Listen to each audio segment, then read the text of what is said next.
Welcome to From the Mind of Christine McConnell.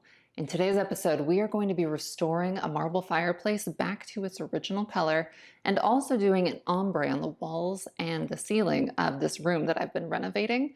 There is this beautiful hand-painted frieze that goes along the top of the room, and I really want to do something that just kind of highlights and showcases it. So before we begin with that, let's see what's going on with this fireplace. To tackle this, the stripper that I have come to really love is called Citrus Strip, and you can just pick this up at Lowe's or any hardware store. And all you do is you just slather on a coat. I like to seal it with either cellophane or aluminum foil and just let that rest, I would say a minimum of probably 30 minutes or so, and then you can peel it off and start to see what it's doing.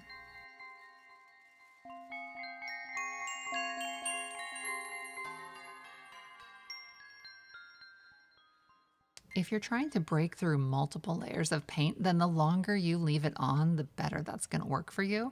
But I'm doing this just one layer at a time just because I'm really curious to see how many different colors this mantle has been.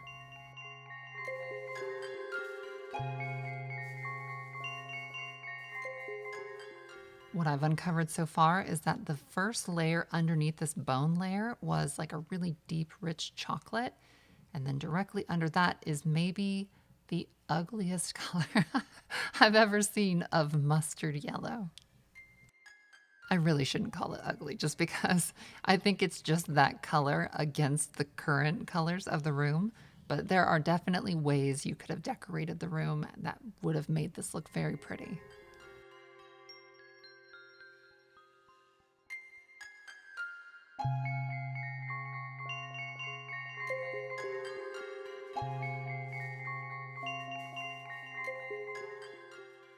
Finally, I am down to the last layer of paint, and it is easily the most interesting.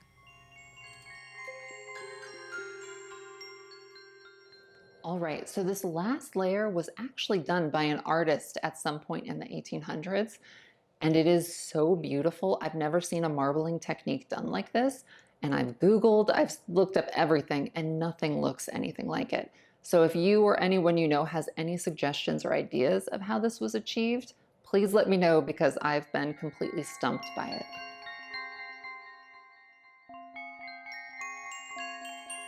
Honestly, if there had been a way to preserve that somehow, I 100% would have. It was just obviously you're using the stripper, it's diminished it here or there, and it's all gonna have to come off.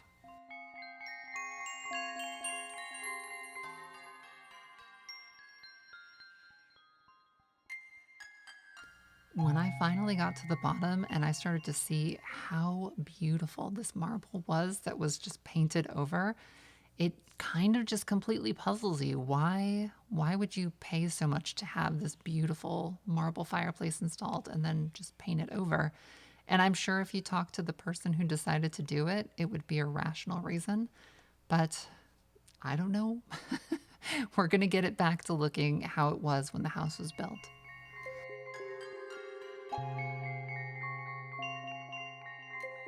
Now that I've got it down to this stage, I can actually see these beveled decorations actually once had gold paint filling them.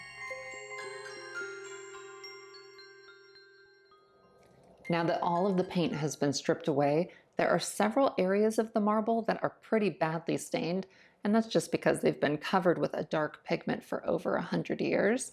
So there are several techniques you can try to kind of lift stains out of marble, and I tried a bunch of them until I came across one that was easily the winner. The mixture that we're now going to be concocting just couldn't be easier. It is just hydrogen peroxide and baking soda. And you just mix those two together until you get a really nice paste that you'll be able to stick straight on a vertical surface. Once the paste had fully enrobed any one specific surface, then I sealed that in using either cellophane. I actually found out aluminum foil worked the best. And I would just hold that in, and you have to do this in multiple stages. I would honestly say I went over the entire thing maybe 7 or 8 times because it seems like it stops working at maybe like the 10-hour mark. And so you have to just clear away what you've done and then reapply. This central piece was by far the worst stained, and I must have gone over this one particular area with maybe 10 or 12 passes of this solution before I finally got it to a place that I was happy. This was a funny process just because I kept thinking, all right, this is my very last layer. And then I would feel compelled to do another one, and every single time it just kept getting better, which ultimately made the before and after really impressive.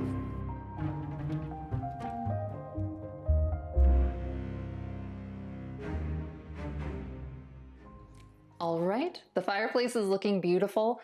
At a later date, I am going to take some gold paint and fill in these beveled accents like it used to be. And I also need to take some power tools and buffers to restore the shine that it once had. But for now, let's start tackling these walls. The walls were covered with this interesting fabric that had been painted this really beautiful kind of muddy color, and then over that had been painted this blue. So I peeled this off and rolled it up, and I'm gonna hold on to it just because I hate throwing away historic things. And I don't know, maybe there's something important hidden under that blue paint that I just didn't see. Underneath that layer, I did find a little scrap of very old wallpaper, so I very carefully removed that from the wall, and I will be preserving that. The walls then needed to be cleaned and very thoroughly patched.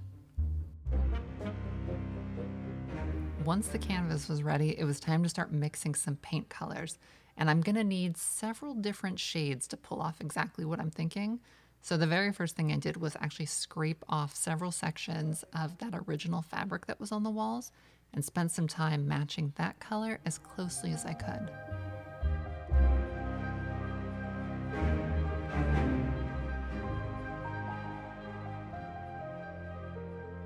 The hand-painted frieze that runs along the top of the room has several different colors in it, so I need to duplicate all of those in order to do what I'm planning.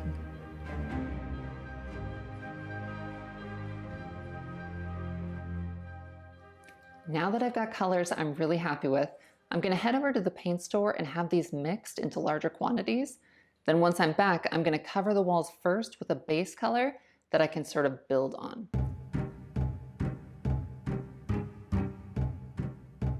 After completely covering the entire room, I realized the shade just wasn't quite right. So I went back and started remixing some things until I ended up with a color I was really happy with. And occasionally while I'm editing these videos, I come across some sort of funny moments. My name's Christine. I like to paint and then paint again and then paint again and then... It's like, how many times have I painted this wall? The answer to that question is 5, because we lost some footage earlier this year after I had already done what I'm doing currently to this room. And so I had to, for the sake of the video, go back, paint it totally white, and then start this process all over. So what you're seeing right now is the 5th coat of paint this wall has seen. After all that hard work, it was time to take a little bit of a break with Professor Poof. Not one to be left behind, Arthur Buttons very quickly needed some attention as well, and I feel like I can say with great certainty that he will not be winning any Nobel Prizes this year.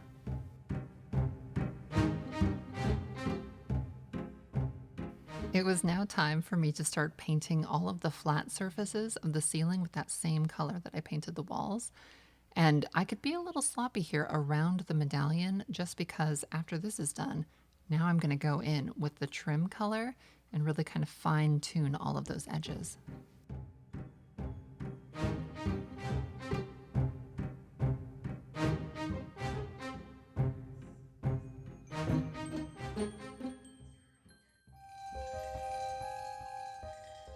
The base is now right, and now it's time to start applying the ombre.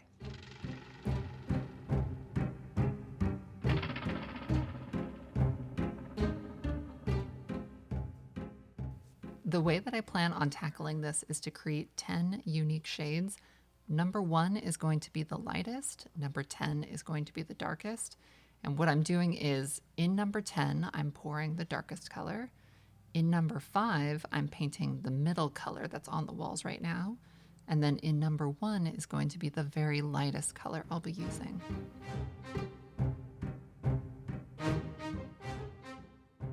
In the containers that are between 5 and 10 and between 5 and 1, I'm going to gradually get those colors going from darkest to lightest.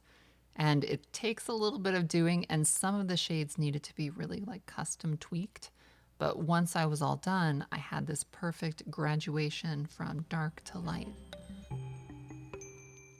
Oh, and by the way, you just saw me adding water to thin these colors out.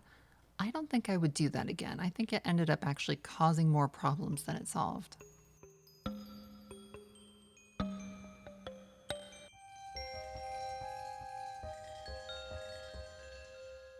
Oh, let me pop in here really quick and tell you, here I'm using this large fluffy cotton pad to blend these colors, but what I ultimately found out was the very best tool was a large dry sponge, kind of one of those like sea sponges. And I think I covered the entire room maybe 3 times using different techniques until I finally found that one, and it was easily the best.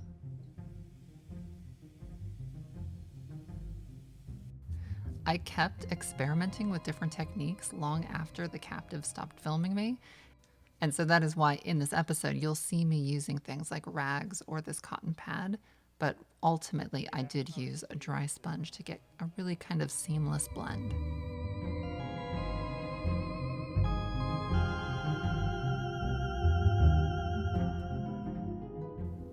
My method was to start with the very darkest at the top and then just gradually work my way down from there. And so I would do essentially just a strip of one of the colors, let that dry, go all the way around, and then come back with the next color that was just a little bit lighter, do a strip across that, and then just feather the edges before I moved on.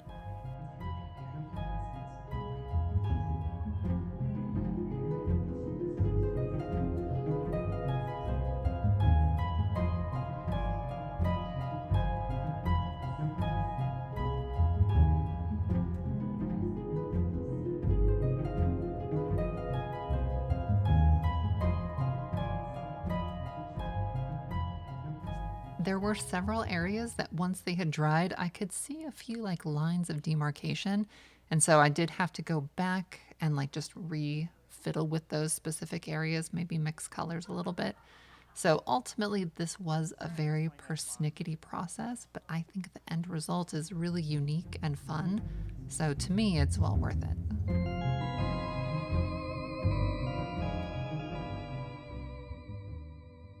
Another tip I can share that I found really helpful is I think it's better if you focus on one wall or area at a time, all the way from the top to the bottom, because I was bouncing all the way around the room. And I think when you focus on one specific area, the blend is just a little creamier and smoother.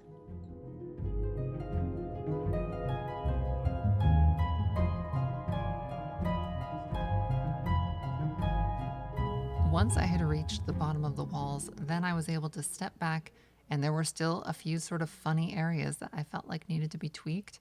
And so what I would just do is each one of those, I would custom mix a color a little bit and just go in and do my very best to correct it.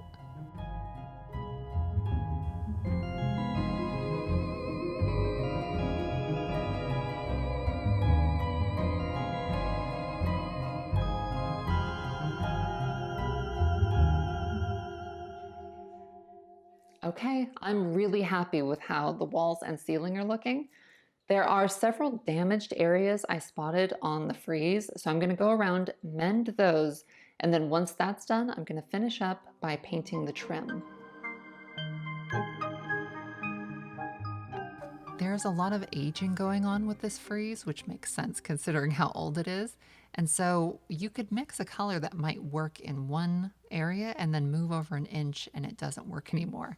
So it took quite a bit of fiddling until I ended up with something that I felt like didn't jump out and kind of disguised the flaws that had been mended.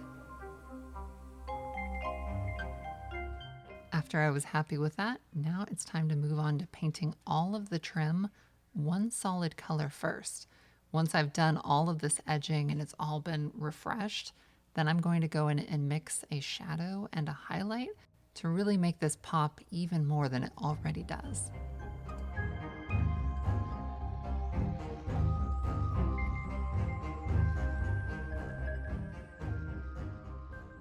I think it's really important if you're going to do something like this with the highlights and the shadows that you really only want to make a subtle change. Anything too strong can look kind of circusy really fast. And so the highlights and lowlights are only going to be a touch darker and a touch lighter. It's really just meant to enhance the beautiful work that's already there and make it stand out just a tiny bit more. Once it's time to actually start applying the shadows, pretty much one of the very best tools you can have is a wet rag, because you paint obviously in the darker recesses, and then you just use that wet rag to really cleanly marry the lines.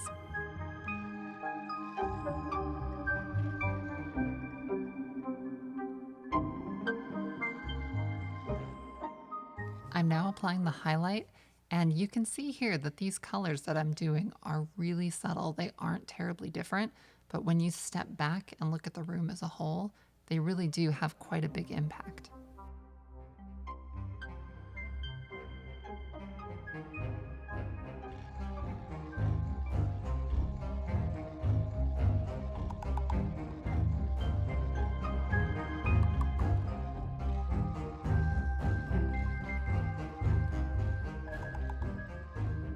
Something I noticed when I started doing the shadows and the highlights on the medallion was it really kind of anchored it into the room and gave it a bit of like an aged effect, as if it had always been there, which was incredibly neat to watch unfold.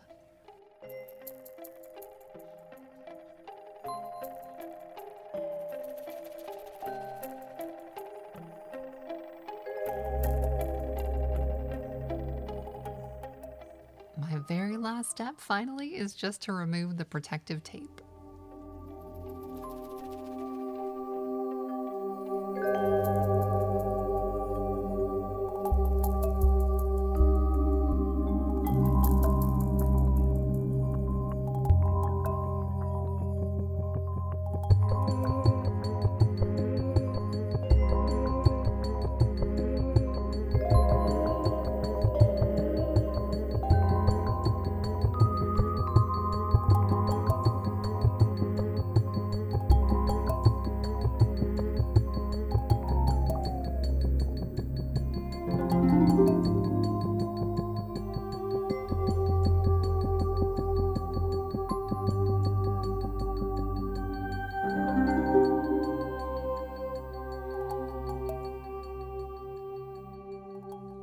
Okay, the painting is all done, and I am so happy I did this technique, just because I really feel like it complements the frieze and just sort of goes with the whole room really nicely. I still have to tackle the floors. They've got this kind of chintzy like laminate surface on them that I basically just used as a drop cloth for all of the plaster and paint work. But once that's all been dealt with, then I'm going to be able to start dressing the room and using it as a craft space. So thank you so much for tuning in. I hope you've enjoyed this episode. The roof is nearly done, and then once that's finished, I'm going to be shifting gears and getting back into doing some really fun crafting projects. So until then, take care of yourselves, and I'll see you again very soon.